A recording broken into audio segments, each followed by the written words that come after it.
Allah subhanahu wa ta'ala Quran-ı Kərimdə, şərəfli kitabında elə bir sual verib ki,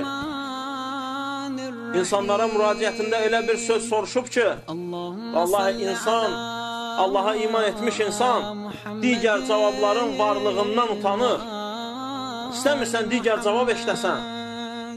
Çünki aləmlərin Rəbbi Quran-ı Kərimdə müsəlmanlara müraciət edərək soruşdu ki, Allahu xeyrun əmmə yüşrikun.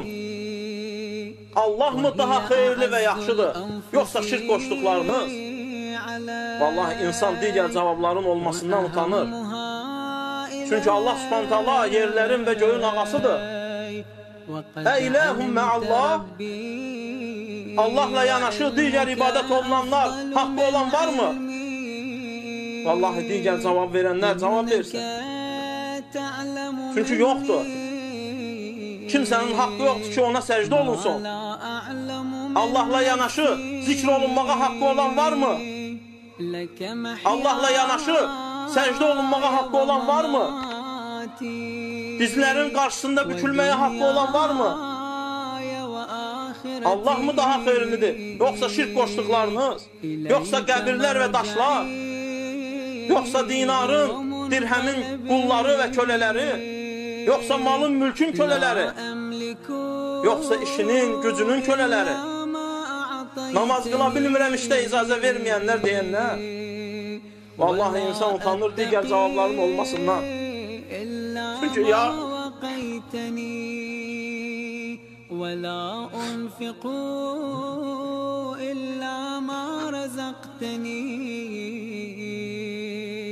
بنورك يهتدي.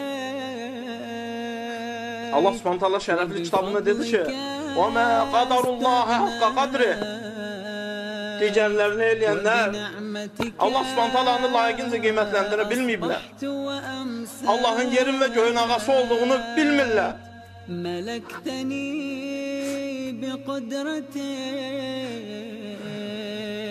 Allah'tan başqa bir vəlinin olmadığı bir gün üçün hazırlaşmağı lazım olduğunu bilmirlər.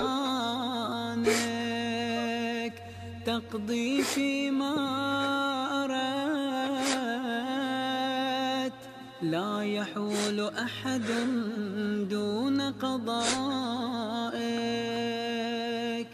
أوفرتني نعما وأوقرت نفسي ذنوبا